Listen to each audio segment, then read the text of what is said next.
Proposing at a wedding feels manipulative. I'm a human being, not a yo-yo. What's a yo-yo? A toy that goes up and down on a string and isn't required to be connected to a device. What a coincidence, huh? I'm dating a Sanjay too. You are? Let's just call yours Sanjay 2.0, not to be confused with my Sanjay 1.0, the original beta version. I like to keep my Sanjays organized. Anyway, I just wanted to introduce myself. Bye, Auntie. See ya, wouldn't want to be ya. Hope your hair gets frizzy when you go outside in that heat. What? People are always gonna talk. Gossiping about what went wrong because they're scared it could happen to them. What are you talking about? Because we were perfect, like an A.R. Rahman song. Because my totally awesome wedding lehenga is wasting away in my closet. I have to stare at it every day, but I don't have the heart to burn it. But you know what? That's what eBay's for. Don't sell your wedding dress. Danny, I've spent 9 months unhappy without you. I didn't laugh once the entire season of Modern Family. No discomfort upon admission? It was drowned out by the back pain from her kidney. Once that was alleviated, Her body registered the new problem. We'll start Astrid on a high-dose bolus of interleukin-2. See if she responds. If she doesn't, she may be a candidate for our phase 3 trial of pazopanib, a chemotherapy agent. Sammy! It's like time stood still, and so did your ass.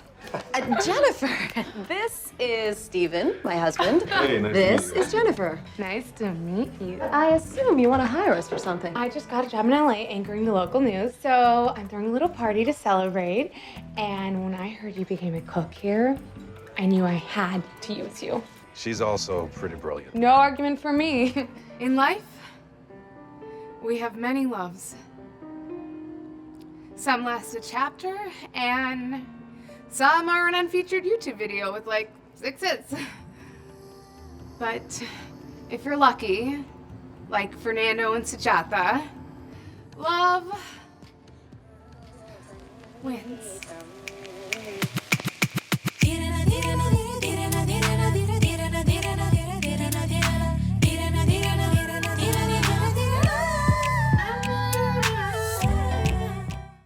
All right, guys, welcome back to Always Moving Forward. I wanted to thank everybody. We have reached our halfway mark for our 1,000 subscribers. We actually officially hit over 500 subscribers today. So, I want to thank everybody who's been instrumental in becoming a subscriber and being a faithful watcher of the show. With this said, make sure you hit that subscribe button to help us get to the 1,000, and then like, share, comment. We want to hear from you guys, and see what you guys think about the show so far, and answer any questions you guys might have.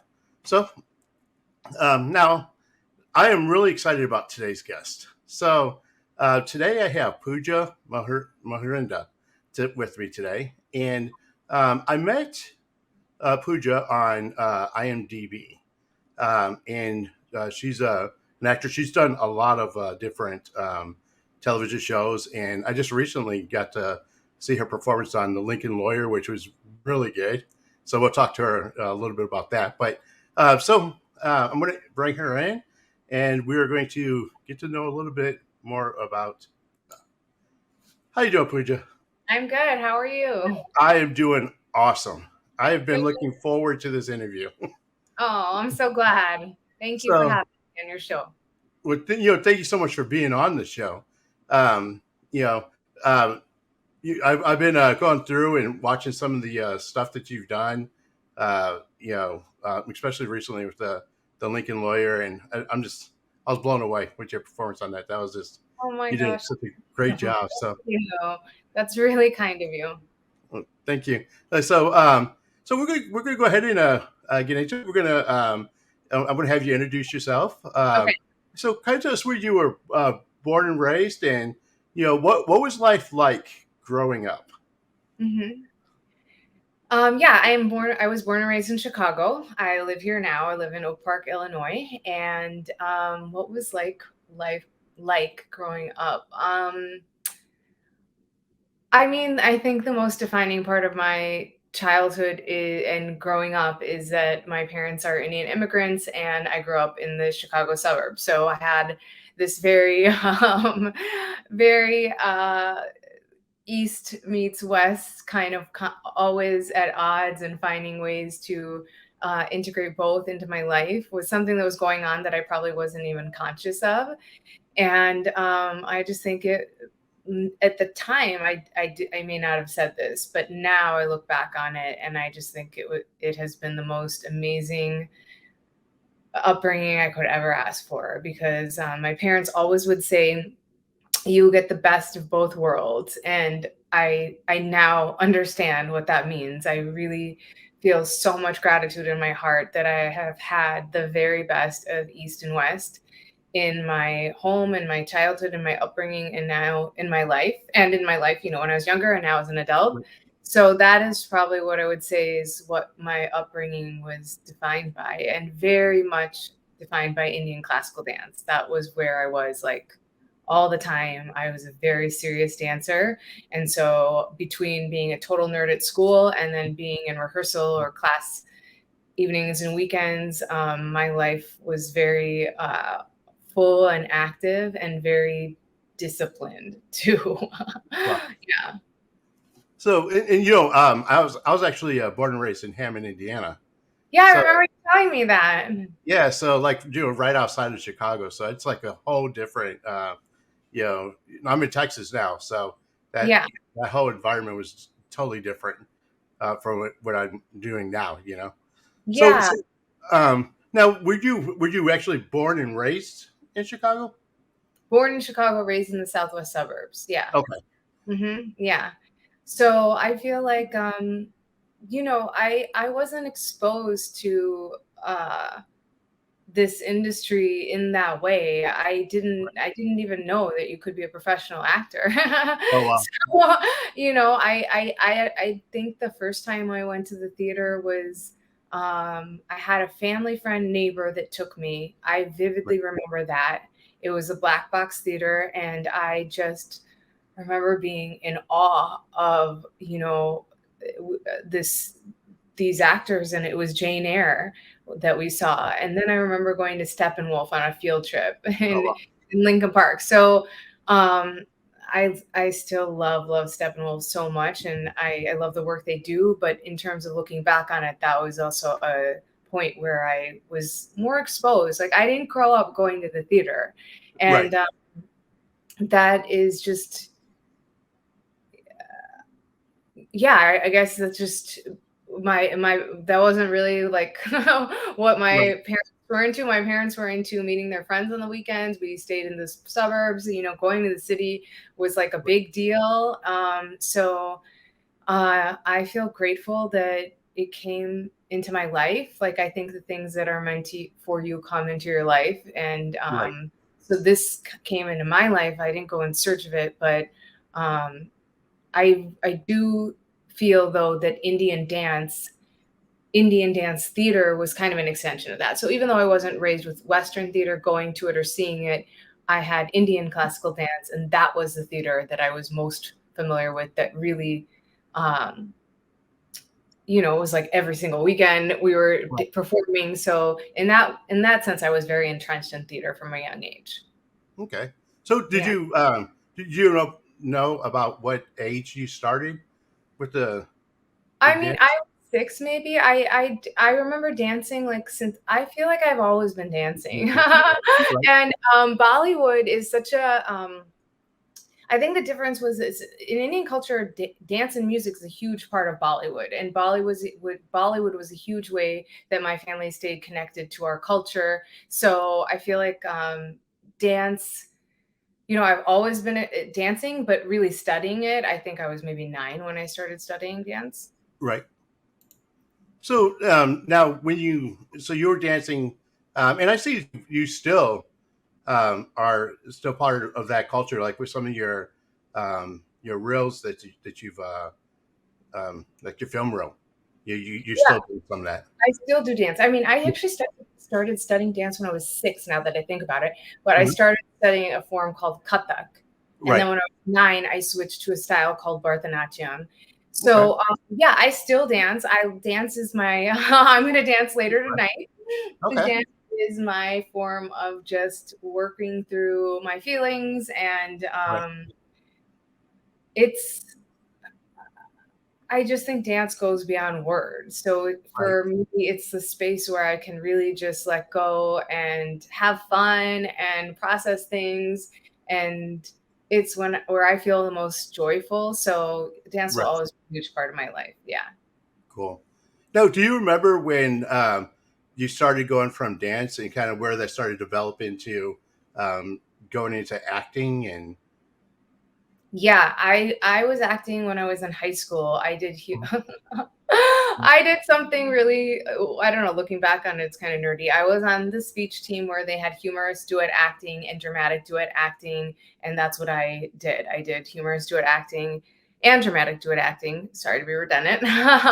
And that was where I just first kind of started bringing scenes to life, and we would compete, and it was so much fun. Yeah, I don't think I ever thought I was going to do this professionally, but I really enjoyed the introduction. And there's something about doing that when you first start and you haven't taken any classes, where you're just going by your gut instinct. And Right. that's actually what we're actually trying to get at. You know, all the I teach acting now, and I have had a lot of training myself as an actor. But before I had that training, you're just operating from instinct. And I think that it's so funny because when you do train, it's Right. all to get back to that instinct. You're following your instincts. So I think there was just a natural inclination for me, and it helped though to get training to be able Right. to give myself some tools and a structure to work off of. Okay. So now, when you're talking about training, because you said you didn't have any like formal training, like you didn't go to like a professional school or anything. I did actually, yeah. I trained in New Oh, okay. York. I studied Meisner technique in New York under Ron Stetson, who I Oh, okay. absolutely love. Okay. Yes. And then I went to A.C.T. in San Francisco, the American Conservatory Theater, and I spent 3 years getting my MFA in acting. So I think that was the foundation for me of studying acting and being a professional actor. Yeah. Okay. And then you wear so many hats too. I mean, because you're also a writer. Mhm. You're producing your own your own projects as well. Yeah. So can you kind of walk us through how that started developing? So you went from dance, you went into acting, and Yeah. then did you start? How did all that progress? Yeah. It all progressed because it's all storytelling. I think Right. that's where I kind of realized that everything I've been doing is an expression of storytelling or a form of storytelling. Right. So what happened for me is I actually, the part I deleted about my childhood is I always was a writer, always. That Like, was what I was going to ask, because a yeah, lot of the people I talk to, they, especially like the actors, they always say that they, when they were younger, they started by writing stories. yeah, Yeah. same. I started more, it was more I was journaling all the time, and I wanted to Right. be a journalist, and I was interviewing people and writing stories. I was on my newspaper, and I love stories. Like, Right. and I love the process. I love hearing a good one. I love experiencing one. I love finding them. Like a lot of what I did when I was on high school or junior high newspaper, but particularly high school, was trying to learn what makes for a good story. Right. So we would pitch ideas, and we had a phenomenal teacher there who was basically the supervisor of our newspaper. So Right. she really, really helped me looking back on it. And my creative writing teacher, oh my gosh, I love him so much. But point is I was always writing and creative writing. So did not think about acting. There was nowhere in my mind. But Wow. I do think that you mentioned like sharing things that could help other people in their journey. And I think if I Right. could share something that would hopefully be helpful, is that I always had the idea that I had to choose one or the other. So when I was writing and then I kind of got more serious about acting, I thought, oh, I have to give up writing. Now I have to focus on acting. So when I was training in acting, I really was all about acting. I had kind of put my writing on pause. Oh, wow. It was later down the road that I realized that these things can be integrated and that we don't have to choose, that you can actually work these things together. And Right. that's what people that are hyphenates do. When you look at like Mindy Kaling and Tina Fey and Larry David, Right. Issa Rae, I mean, Aziz Ansari, Hassan Minaj, all these people that are hyphenates, Kristen Wiig. It's like they're acting, they're writing, and they're producing, directing. So I'm so relieved and grateful that I finally figured that out, Right. because for a long time I thought it was an either or kind of situation. And I actually think that it makes me really happy to do all three and not have to choose. Right. And, you know, and I was going to ask you too, you know, being that you produce, write, and act, you know, wearing all three hats, does that really help you get through you know, like with a project? Because you have more creative input into it. And then, you know, I'm glad you decided to continue acting because you're a great actress. So, you know, adding that, but, you know, being able to do all three, I know it's kind of tough because they're all, you know, three separate beasts in themselves. But do you feel like that gives you more freedom to be able to get through a project? I think that acting makes me a stronger writer. Okay. I feel a little awkward saying that because it sounds immodest, and but I do think, let me rephrase that. I feel like the study of acting or understanding how a scene is a map for actors to interpret, that has helped me write scenes for actors to bring to life. So it's almost like if you know you're right, creating this map, like how will the map be the easiest thing to follow? Or another analogy is if you have to create the instructions to build something, right? You get something here and you get the instructions. It's like, if you know you're going to have to be the one making it, then you're going to write really clear instructions. So understanding how to break down and bring to life a scene comprehension as an actor, I feel like has helped me in my writing. Cool. Now, so then you started off writing first, right? So, but more journalism, creative writing. I love poetry. right. I was super into poetry. Yeah. And I then never write scripts. I had never written scripts until later. kind of led you towards that direction. So what made you decide to go from poetry, you know, journalism, into doing scripts, and then eventually acting? Do you remember like I guess like a turning point that was just like this aha moment that, you know, hey, this is something I'm, you know, passionate about, or I'm, you know, that the Writing scripts? Yeah. I really feel like going to the Sundance Film Festival was incredibly pivotal for me because I really got to, I just think that film festival is so magical and I love going to it. And the first time I went, I just felt like so inspired. Like I also left feeling like I could do this. Like I can make something. If I saw projects that I was like, I could have done something like that. And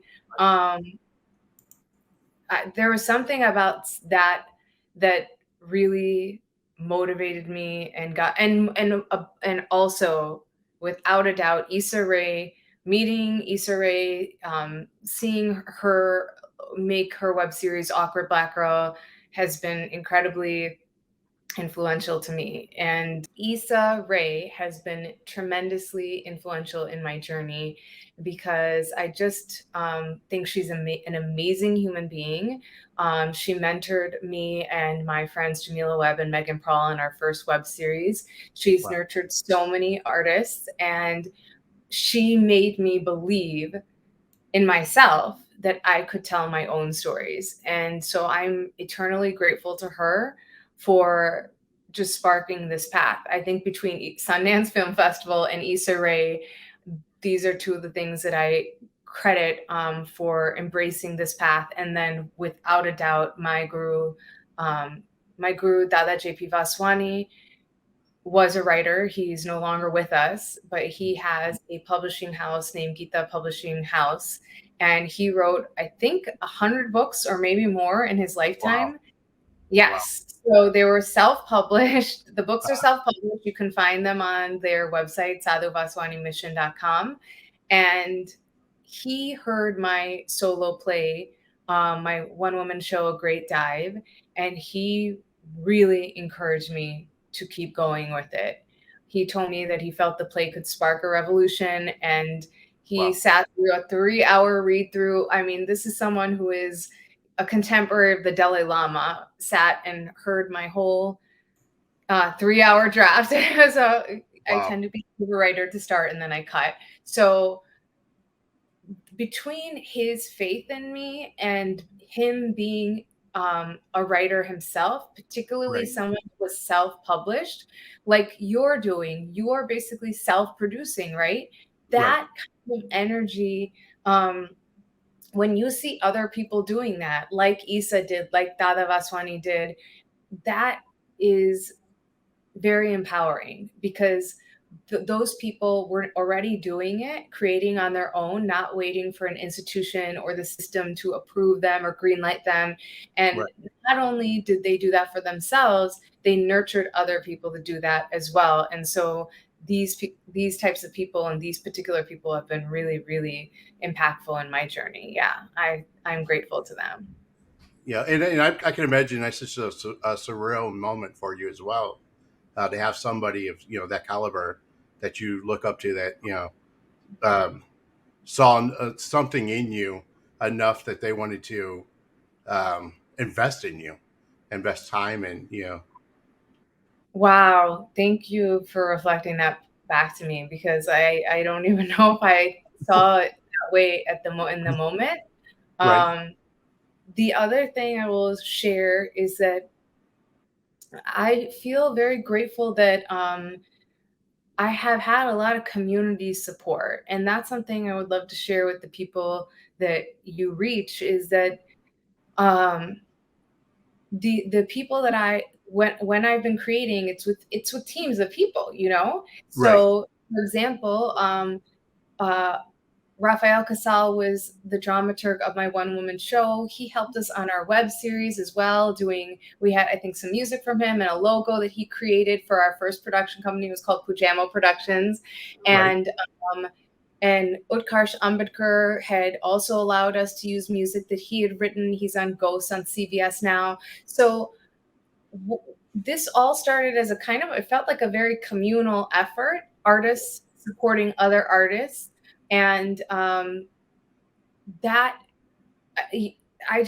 such a powerful energy to be around. So I just feel like not only did these people support me, but they taught me that that's how we make things. We make things by as a tribe. And there's a great African proverb that's like, if you want to go fast, go alone. If you want to go far, go together. And I feel like the artists that I have gravitated towards and that have supported me, or I've supported them, they've all had this like community-minded indie spirit. And so that's just a really great energy to be around, because then you really just create from an authentic, inspired place, and you're not really concerned about where is this going. You're doing it because you love it. Right. So, and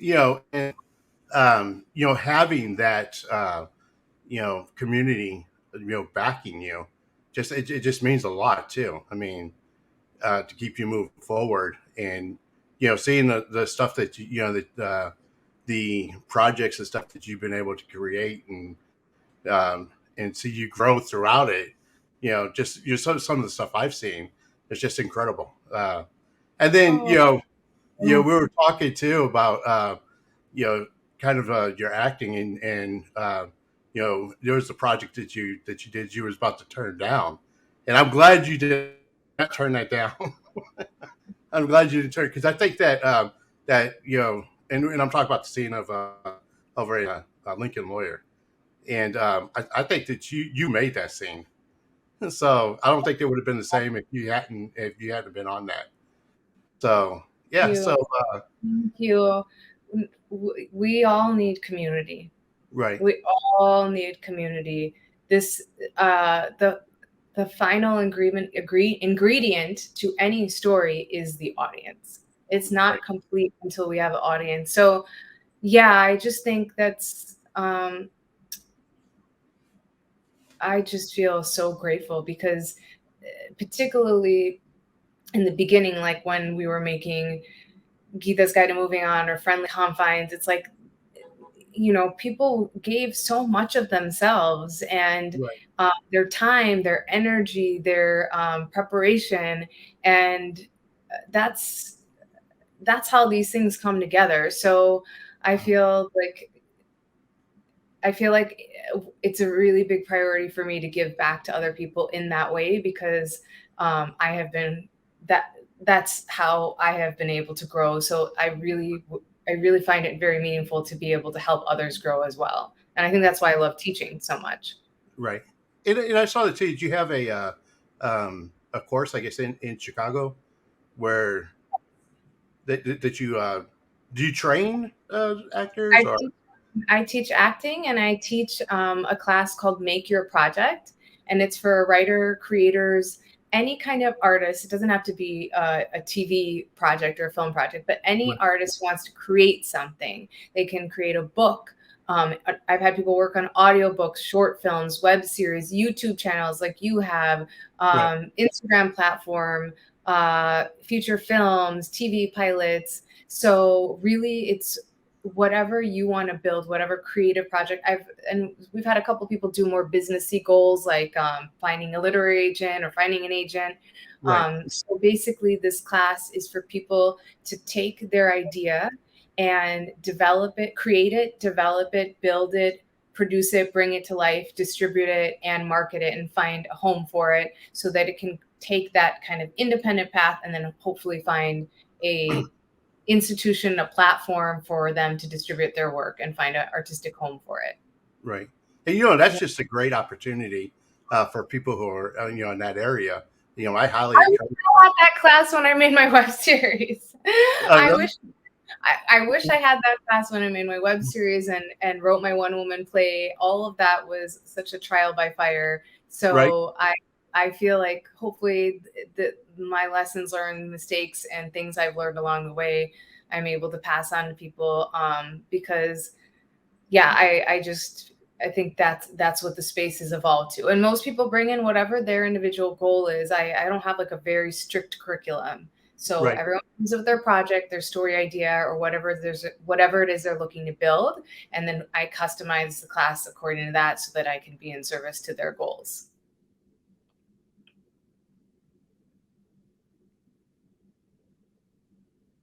I think it's a great opportunity too for the people of that area, because I think that you have a lot to offer from the things that you've learned, and that you can actually teach people who are trying to get into this. Thank you. Yeah, like I said, I did not know when I started what came to me with ease was making stuff. Like I realized that making stuff is something that I've always been doing, but I don't think I knew as much. Okay, story, like I didn't know what do you do after you make it? That's a component. So in the class, it's a lot of story development work. I'm not saying that it isn't. It's what the part that what I needed. If I had taken this course, it wasn't the story development, because I kind of had that background from studying screenwriting. I needed more like, what do you do once you write the screenplay? What do you do once you make the web series? Where does this go? Like, who do you talk to? So it's both. It's both the artistic side of creating a project and the business side of finding a home for the project. Right. And having somebody who's gone through that process, the way that you have, and be able to share that, that advice and walk other people through that process. I think that's invaluable, for people. I hope that it helps people. So now, if somebody wanted to get involved in that, how would they get involved? Yeah, I have a very informal class. Basically, people just reach out to me and then we meet by Zoom. It's very simple. That's pretty simple. So I have people reach out to me by Instagram. That I usually share a lot about the class on Instagram.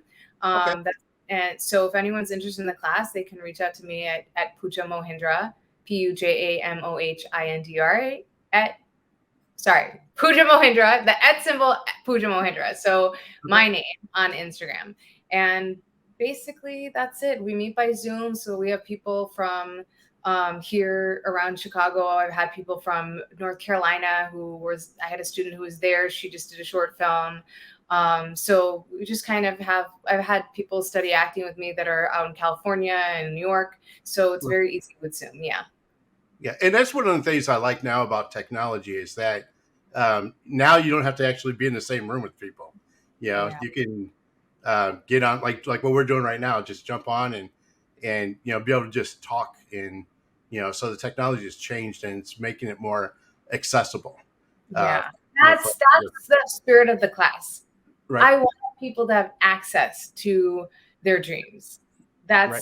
Is really the spirit of the class. You hit the nail on the head with that word, access. I want to be able to give people access to how do you create these stories and then how do you get them out there into the world. Cool.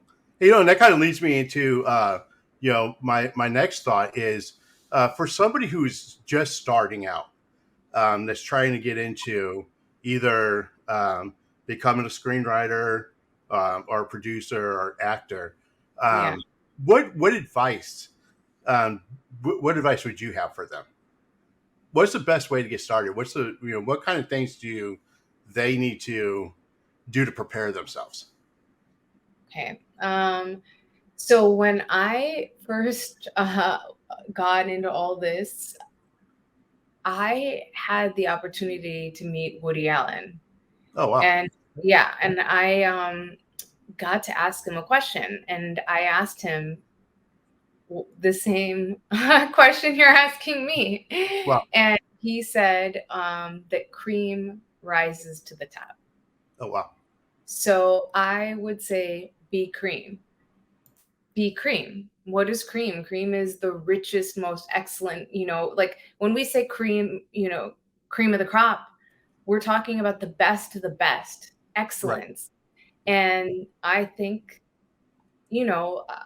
I think that's the advice I would give people is be excellent. How do you be excellent? You have to study, you have to get experience. And shouldn't even say you have to, you get to, you get to do this. It is such a privilege to live in your purpose and out of your passion and follow your dreams. That is a privilege. It's so American. Wow. There's so many places in the world where you cannot, the reality or circumstances of your life doesn't even provide this opportunity. Right. So it's like being grateful that you have this opportunity. And you mentioned Zoom, Zoom has given people so much more access to things and education and people who may be a part of their path. So I think that's what I would say is be cream. And how do you be cream? It's like, it's not just cream in your creative work. It's like your whole entire life. Like I am a big believer that the way you do anything is the way you do everything. Right. So it's like be excellent in everything. When you cross the street, when you pack your lunch, when you send an email to someone, when you I'll give you an example. My classes, I'm always harping on my students to be on time. Right. Please be on time. And we should end on time because these are things that we are trying to, I said it to them actually this week. I'm not trying to be hard on you. I'm not trying to be, tough love. I want to cultivate in you the habits that will set you up for success. So I think that being your best, however you get to your best, is the best advice I could give to somebody. And it's not about, I mean, I'm kind of embarrassed to say this, but when I first started, I probably thought like, it's super important to be pretty and all these things and know the right people. I don't know what I thought. Right. I do think that I kind of came from a culture that put a lot of value on being pretty, for whatever reason. And if I look back on it, I probably had that association with TV and film that you have to be pretty to be an actor. And it's not about these things. It's about being connected to your emotional life, Right. and being able, at least acting, right? But I'm talking about acting, writing and directing and producing, or maybe you could say is a different skill set. But ultimately, acting is about being able to tell a story. And Right. how do you tell that story? You're telling the story through your emotional life, your thoughts, your feelings, you're expressing your thoughts, your feelings. So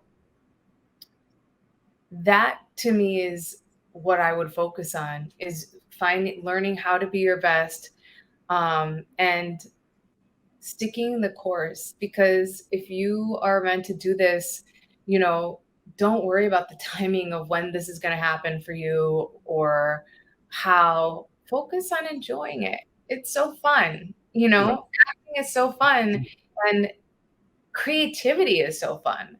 So I would tell people, focus on being your best and have fun.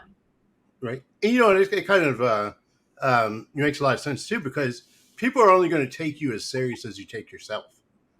And so you want to be the best. You want to show up, and you want to be on time. You want to show just be a good example. And if you whatever role that you want to play, you want to learn about that role. And if it's going to be a producer, if it's going to be an actor, you want to develop yourself, and you want to continue to learn, so that you can be the best, so you can be the cream of the crop. I also think enjoy your life. Like have a life, first of all, especially if you want to be an actor. You need to have a life. If you're going to be an actor, you cannot. It's impossible to portray life if you don't have one. So I think that having a balanced life is important, and I think that having fun, enjoying it, and it's so funny because I'm like thinking back to student films that I did, when I first started acting. I would treat those student films like I was being nominated for an Oscar. It was that meant that to me. And I do feel like if you want to be Oscar worthy, treat everything you're working on like it's Oscar worthy. Right. So I think that just enjoying it, and because I think our culture, particularly American culture, is so much about what's the next thing and the next thing and the next thing. Right. But acting is about being in the present moment. Right. So it's like this, appreciating where you are cultivates the muscle to appreciate the present moment. And that is something that actors need to have, a very strong muscle of being able to be in the present moment. Right. And that brings up another great point, is enjoy the journey. And I think that people are so eager to get from point A to point B that they forget to enjoy the ride and the lessons that you learn, and the successes and the failures. You miss out. You're so ready to get to that next step, and and get the big reward. And I think that you end up missing the thrill of the journey. Oh my God. I love that. I love that you brought this up. It's so true. Like Lincoln Lawyer. Look at Lincoln Lawyer. I'm not in every single episode. Right. I had a good time in the episodes I was in. I love working on it. I love that I'm a part of it. It was so fun. It's so fun to watch. And I'm here. This is where I am, and I'm enjoying it, And I think that, so I wish I knew that earlier too, because I think I have spent some time just always thinking like, oh, the next thing. And Right. I think that I'm happy now. I don't feel that anymore. I appreciate where I am. I'm excited about what's happening now. I trust that whatever next is going to be just as good or better. The better it gets, the better it gets. And Right. I just feel like a more sense of ease around everything. Cool. So I'm going to ask you this too. So, and I asked this, of a lot of the actors and actresses that I interview. Is there a particular role, or maybe a film that, like, is your dream role? Something that you would just love to do, or maybe Yeah. even a character. I have a couple. Well, when I was in drama school, I created a piece around Frida Kahlo and the love letters that she wrote to Diego Rivera. I love Frida Kahlo, and I also accept that I am not Mexican or Mexican American, so Right. I don't see how I would. Maybe I'm wrong here, but that has already been done by Selma Hayek, which she did a phenomenal job. I love the movie Frida, and if it were to be done again, I'm sure it would be done by a Mexican or a Mexican American actress, as it should be. That's one though that comes to mind immediately. And then when you're looking more at South Asian characters that I could play, I would say I would love to play Indira Gandhi. I have thought a lot about her, and I have researched her quite a bit. I think that she is a very fascinating historical figure. I would love to play Kalpana Chawla. When I was studying acting, this is something that came up at that time. The other person that comes to mind is this dancer named Chandralekha. She was a choreographer in India, and she did some really innovative work. I believe she was like a total feminist and just kind of ahead of her time. That has interested me. So these three people come to mind. I would love to play the head of the CDC in some kind of film or TV series about the pandemic, because I have a medical provider that is always telling me that I look like her. So when he said that, I was like, well, that was interesting, because I feel like one day the story of this whole pandemic is going to be dramatized, and I would love to play her when that happens. And in terms of theater, like, I would love to play Antigone. I would love to play. I love the play Eurydice. I love that play. Would love to do that. There's just so many plays that I could go on and on and on. I just love theater so much. So I'll leave it at that. But these are the ones that kind of come to mind. Cool. Hey, we were talking about you doing some theater work now. I did a play reading of this amazing play called Sita Burning. That's a character I would love to play. It was a retelling of the Sita Ram story. They were two mythological characters, or some people may believe they were real people from Hindu tradition and scriptures. So I played Sita, and I would love to do that again. It was a beautiful play by a playwright named Ajita Reddy, and the play is called Sita Burning. Now, what do you think is more nerve-wracking, live theater or like being on, a big television show? No, I think being on a big television show for me is more nerve-wracking. Oh, really? Because when I'm on stage, I get lost in the role, and I do get lost in the role in TV and film too. I love that feeling of being completely lost in a character. It's just that there is a lot of pressure on TV sets to do your work efficiently, quickly, and that's something that, things move very fast. Sometimes things are so fast. And so I'm very conscious. Let me put it this way. Like, I want to be the person that's like one take Mohindra. like just Right. slam dunk it so we can move on to the next shot. Right. And so I just feel that kind of pressure that maybe I put on myself Right. because maybe I'm conscious of it because I'm a producer, and I understand that when I'm on set as a producer, like every time we're doing another take, it's time. Right. And so I try to treat other people's projects as I work as my own, and Right. I try to go as prepared as possible and try to just knock it out of the park so that we are not spending tons and tons of time Right. doing this thing over again. That kind of pressure is not in theater. Once the play starts, you're on riding a wave and then it Right. ends. So it's like if there's a flub or a mistake or whatever, you don't go back. So Right. that gives actors a lot of freedom to just lose themselves in the performance. And so I think that's where I feel a little nerve wracking with TV and film, but it's nothing that much. I feel more nervous talking here than I do performing. Oh, wow. Yeah, I do. I feel very comfortable performing. It's just like my happy place. And I feel more nerves auditioning.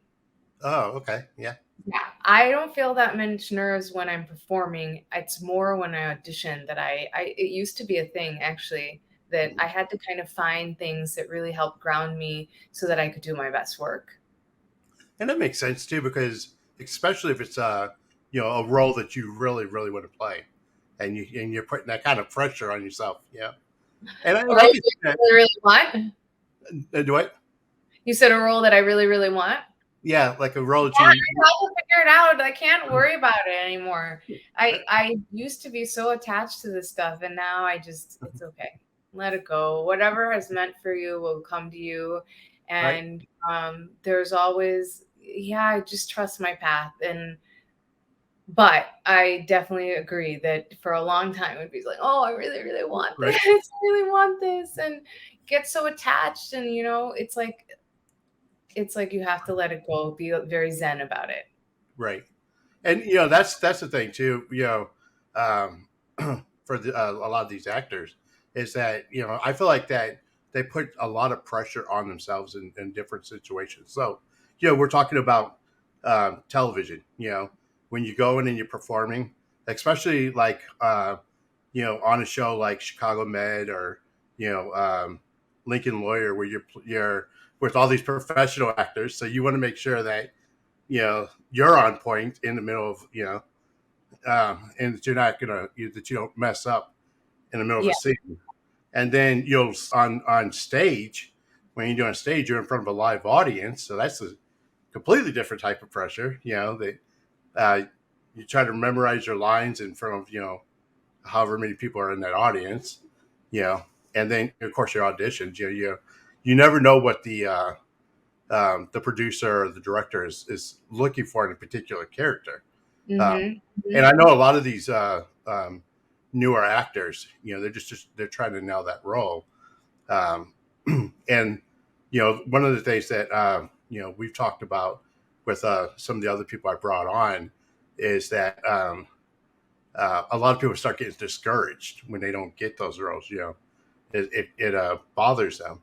But and it's not that they have to realize it's not that it wasn't. It could be that you weren't a great actor or actress. You didn't nail the audition. It's just that you didn't fit the role. You didn't fit the producer or the director's image of that person. So as an actor, how do you overcome things like that in your earlier years? When it was something that you really wanted, and you had to face some of that rejection. How did you deal with that? I'm laughing because you're asking about how do you deal with rejection? Am I hearing the question correctly? Yes. Okay. Yeah. So I think that I've been one of those people. I mean, I remember auditioning for this pilot, like one of my first pilot seasons. I was crying after I left the audition room. Wow. And I did well. I don't know what happened. you know what? I did well. I just knew as soon as it was over that it wasn't going to go further. And then I left and I was crying. Okay. And I just look back on that and I'm like, why punish yourself like this? Right. Especially if you're doing good work, you know? And I recently auditioned for something where the director was had been nominated for an Oscar. Oh, wow. And yeah, and he's so talented, and he went in a different direction, and he wrote me back. He was kind and generous enough to write me back and say, he said, "You're tremendously talented. We just went in a different direction for reasons that had nothing to do with your performance." And I think that then these kind of things are like, that's a win. It's like a win in the sense that, like, if somebody that's Oscar nominated tells me they think I'm a tremendously talented actor, at that point, it's like, that's plenty for me. That's such a gift. And yes, would have been amazing. Yes, would it? Yes, would it have been amazing to work on his project? But here's where being a writer, creator, producer helps with rejection or disappointment from acting. I now know that it isn't personal. It doesn't even have to do with your talent a lot of the time, these casting decisions, and that I want what's best for their projects. Right. I'm creating my own projects. I have a film that is, I'm producing right now, and we have to do all this casting, and I want the best actors for the role, for all of the roles. And they have the same situation. So it's like, I want the best actors for my project, and I want the best actors for their project. And if I'm not that, whether it's I'm not the right fit or not the right choices that I made in the scene, then actually it's like a very like bless them, bless me kind of attitude. Right. Bless everybody and bless the project. Like, I really feel like what is for the highest good of all. And that has freed me, which I don't think I understood before. I just wanted to be in everything. And so I wasn't. And I always just had a lot of like, I think I just attached a lot more to acting than is healthy. I just love it so much that I was very, very attached. But I think handling rejection is about being happy with your life, being happy with your work, knowing that your work is good, you are worthy, you are enough, and that when you didn't get the role, that has nothing to do with your talent. Now, if it does, you will know. Because if you're auditioning, and you never get anything, or you're going to acting class and you're getting feedback from your teacher, or that this is not working, or you need to strengthen this or that, then that's one thing. But if you're getting feedback like you did a great audition, and then you didn't get it, then it's like, okay, just trust your journey and enjoy the ride. Right. And that's such a great outlook too. The way that you brought it out is that you want not only what's best for, of course for you, but you want what's best for that other person's project. Yes. So and that's really important. I mean, and I think that's a great way to look at it too. I want everybody to win. I want my fellow actors to win. I want there's usually a cohort of people that you always read for the same roles that you're reading for. Like, I want all my South Asian sisters that I read with, whenever it's a South Asian role, I want them to win. I want the producers to win. I want the studio to win. I want, the director to win. I want to feel like I won. And this is really about just wanting the best for everyone. And I do think that that's possible, that we can have collaborations where everybody's happy. And sometimes that means me not being in it, or a lot, like that they go a different way, and that's okay. Then guess what? I get to be in the audience, and I love being in the audience. So I can enjoy the experience of seeing the film or seeing the play without having to be in it. And one of the people I really learned this from Philip Seymour Hoffman said that he enjoyed being in the audience, I believe either as much or maybe more, I don't want to misquote him, as he enjoyed acting. And when I read that, I was like, I love that. And Right. I actually truly in my heart believe that. I love being in the audience as much as I love being on stage or on set. And I think that helps me when I experience what is perceived rejection. Also, rejection is just God's redirection. So it's like if you're rejected, or the universe, your higher power, it's like your higher power is, if you are rejected, your higher power or the universe is just redirecting you to where you're meant to go.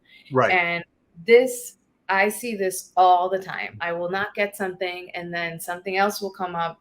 And had I gotten the first thing, I wouldn't have been able to do the next thing. And it just Right. always works out. So everything is always working out for us. And I trust that very much. And sometimes I may not know like how it's all going to unfold, but that's okay. That's not my job. My job is just to trust that everything's always working out for me and everybody else.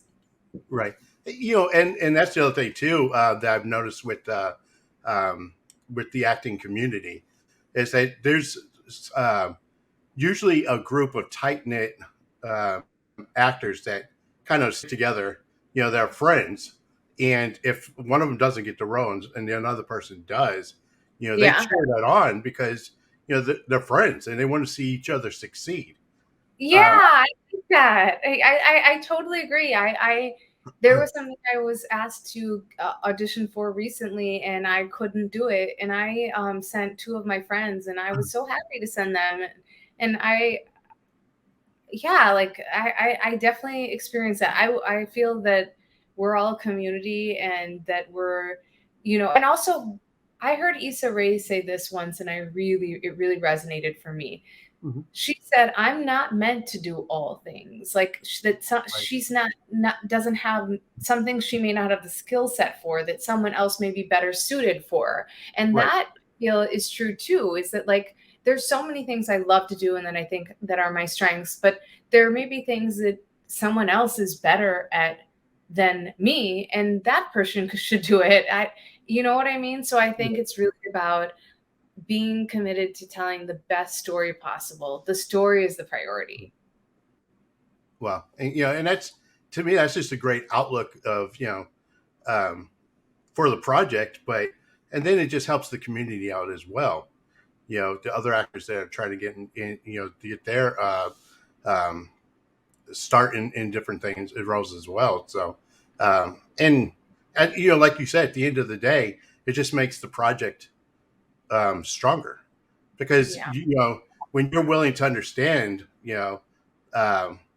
and willing to sacrifice yourself, to have somebody else in because you think that they would be better for that character, it just, that works out for everybody at the, in the end. And how do you know what's best for you?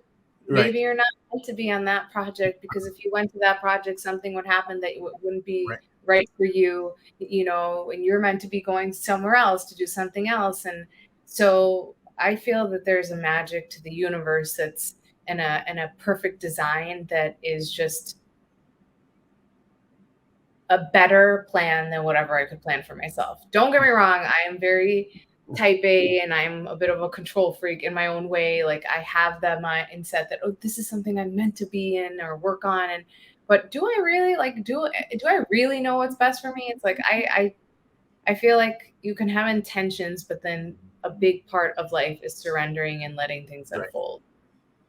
So, and as a fan, I kind of see things a little different too.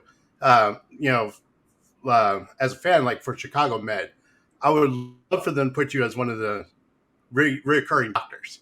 Like, give you a whole storyline. I would love that. You could tell them to do that. Let's do it. Because I'd love to see you on there as one of the main doctors. We watch it. My wife loves the whole Chicago Med, Chicago Fire, all the Chicago PD, the whole series, the whole series of them. So, thank you for watching. Thank you for watching. Yeah. So, I would love to see you just as a reoccurring, actress on there, and as one of the doctors that has like a whole storyline, built behind it, So, and then, like I said, I really am glad that you did the Lincoln Lawyer, because I really think that that you really pulled that scene off. That was key in what the trial. Don't want to give away for anybody who hasn't seen it, but I thought you did an excellent job on that. So, Thank and then I was going to ask you about working with Mark on that. You told me that English is his second language, and I thought he did an amazing job. Manuel, he did an amazing job. Yeah. They're shooting season 2 now, so you'll get to see more.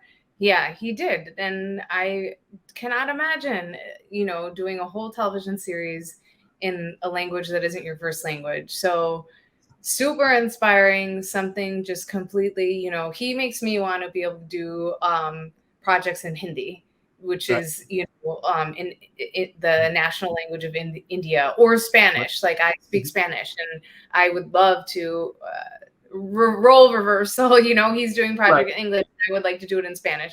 So yeah, I cannot. I don't even want to say I cannot imagine. I can imagine acting in another language. I would love to do that.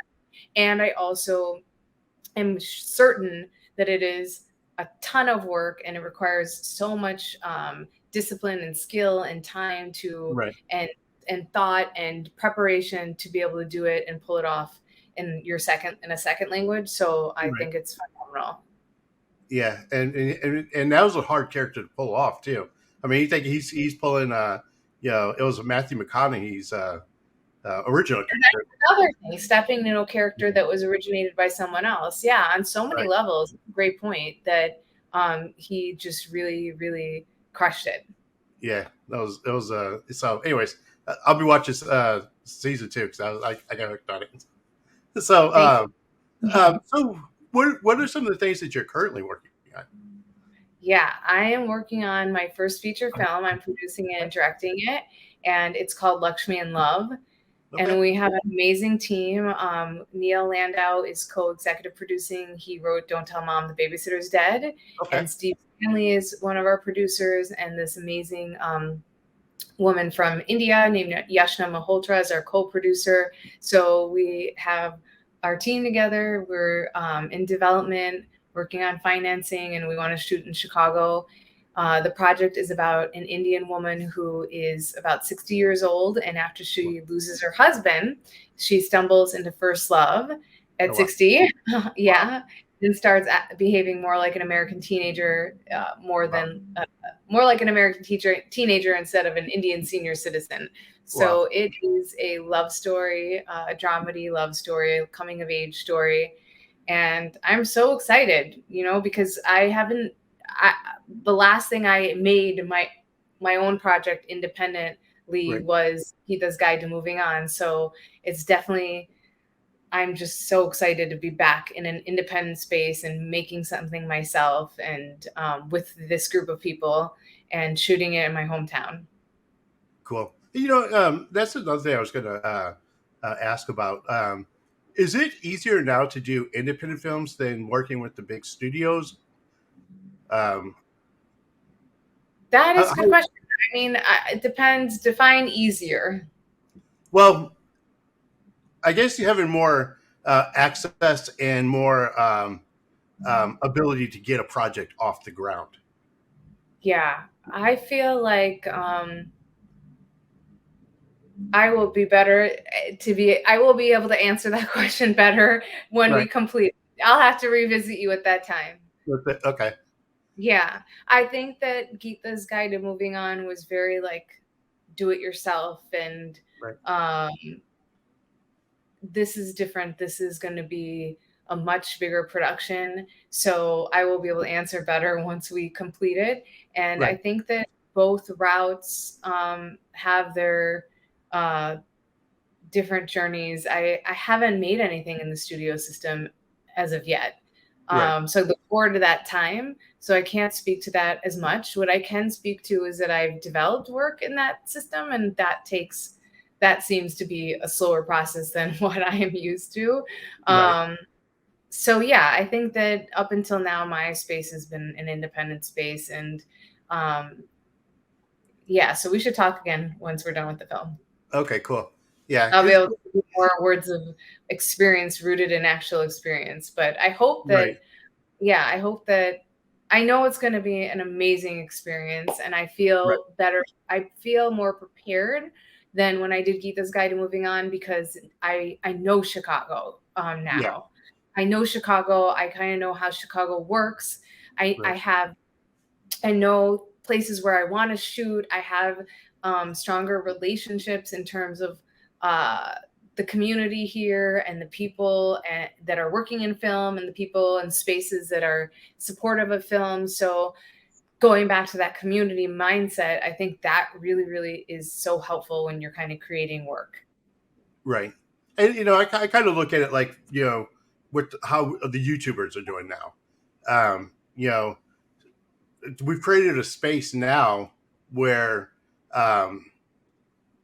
you got more independent people like me who doesn't have to answer to people, who are able to come out and bring out content.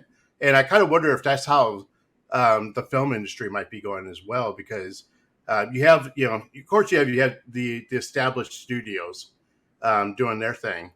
But I think that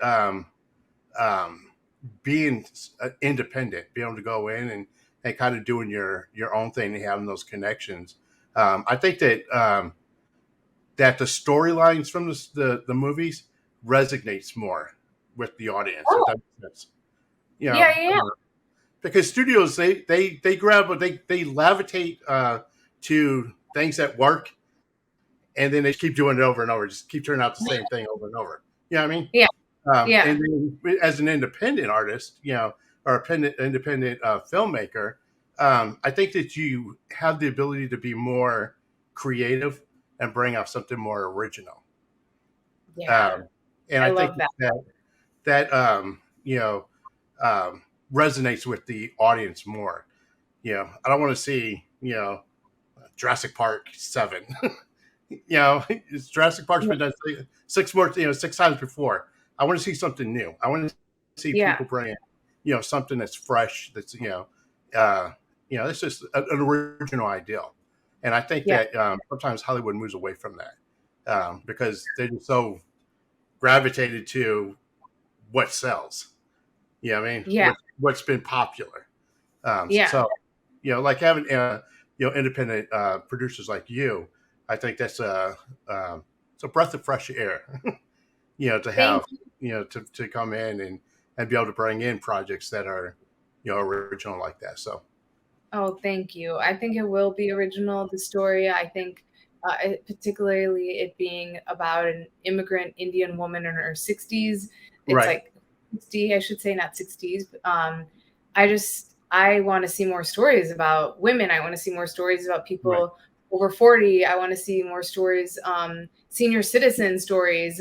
I want to see more stories about kids. I actually don't even think there's enough stories about kids. I teach a couple students that are in junior high, and they all watch Stranger Things, which I love. It's just that it made me realize there's not enough content for middle people in junior high, because they're all watching Stranger Things. But like, I've asked one of them, like, what else do you watch? And she's like, I don't know. There's not that much stuff.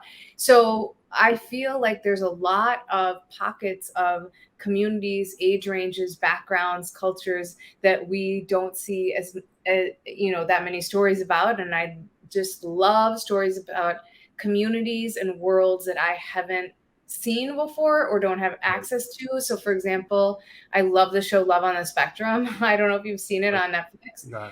And it's all about these autistic people that are on their journey to find love. And it's just completely introduced me to this whole community of people. And so, yeah, I think this is going to be original. And I think it'll be just telling the story of a woman that, there are so many immigrant women, and also what's original is that falling in love, stumbling into first love at 60, I think is original too. Right. So I'm excited to share the story with Neil and Steve and Yashna. Right. And, and it's just just the human interest stories as well. That's kind of one of the reasons I do what I do is just to be able to sit down and get to hear people's stories. And with all the people that I've interviewed, I think of just there's a handful of them that come to mind that I'm like, this would just be a great movie. Just I love that. I'm sure through your interviewing, having a background in journalism myself, like so many great stories come from nonfiction space, newspaper articles, and Right. just people talking about, the fabric of their lives. And then they tell you something and you're like, that happens to me all the time. Cause I have like a file that I keep of story ideas. And Right. this is kind of coming from my journalism past. And all people will tell me things, like you said, just talking and passing. And I'm like, oh my God, that's a brilliant story, Right. And sometimes I ask them, have you ever thought about, diving deeper in this and really exploring this as a story? And some people have been interested in that. And some people, they're like, oh, they Right. laugh. Like, oh yeah. Because a lot of people say, my life could be a book, Right. So I'm sure that you meet a lot of people on your path that have stories that could be its own movie. Right. And it's just, it's incredible. I walk away and I'm just so inspired and encouraged by, the things that, that I've learned about them. And so, again, that's another reason I started the show is that, I was, I was always on social media. I was watching everybody, go back and forth and everybody, fighting over just, little things, that was dividing us. And, Wow. So I decided that, I wanted to do something that would be different and just put down the technology and just start talking to people. Just start talking to people around me and to know those people. And then, just from there, just learning, one of the girls that I worked with at the time, I found out that she played professionally overseas. She played overseas? Yeah, she played professional basketball overseas. Oh, Um, wow. Okay, And where? so I was like, I would have never known that about her. Yeah. Slovenia and France. She So played basketball in India and France? no, in Romania, Romania and in France, Okay. yeah. That's And very cool. so then she introduced me to her coach, and I found out her coach was a Hall of Famer Okay. over for Akron, and then Donald Driver, which is a NFL player, was another one of her coaches. Okay. I mean, and then so I interviewed them. I interviewed Coach Adams, but it started, snowballing from there, and just, now, people come to me and they're like, "Hey, I just did a story about a guy named John Bell. If you could hear his story." One of the ladies from my church, she watched the show and she's like, "You should interview my uncle." And so she told me a little bit about her uncle, and her uncle was in special forces in Vietnam, and then he became a Fort Worth police officer, and he was shot in the line of duty. Yeah, you're telling me about him. Yeah, and so listening to his story is just amazing. I mean, he's just, but anyways, going, talking about the, independent films, just be able to sit down and hear like human interest, Yeah. I think that we need more of that, Yeah. and I think that it brings us closer to as a society if we knew Yeah. stories. Yeah. I think stories are a great point of connection. So I couldn't agree more. And it's so nice to have social media to connect the world in such a powerful way an intimate way too. So that is, that's really cool that this is a part of your, mindset with your own YouTube channel. Cool. I appreciate that. So, yeah. I wanted to thank you so much for being on. Like I said, I've been, really looking forward to this, this interview. I wish you the best of luck of everything you're doing. And so let me ask you one question. So if somebody wants to get a hold of you and they want to follow you and, learn about some of the projects you've already been on, and then currently working on, how would they do that? Yeah, I have a website. It's my name, www.pujamohindraofficial.com. And also on Instagram, that's kind of the place I hang out the most on social media. So my Instagram handle is just my first and last name, Puja, Puja, Mohindra, Mohindra on Instagram. And yeah, I share for the people here too that are creators and artists and looking to build their own projects or tell their own stories or act or write, direct. I share a lot of just kind of like tips and insights and lessons learned on Instagram. I share castings and auditions when I can, and just things that inspire me and hopefully will inspire others. I like to share there, and that's the best place to find me. Cool. And then I'll put a link under the interview so people can find you and be able to follow you as well. So, well, thank you. Thank you so much for being on the show. Thank you. A lot of fun. Thank you so much. I'll see you soon. Okay. All right, guys. Bye. Thank you guys so much for being on and watching today. And remember, you are uniquely designed with a purpose. And always keep moving forward. Peace.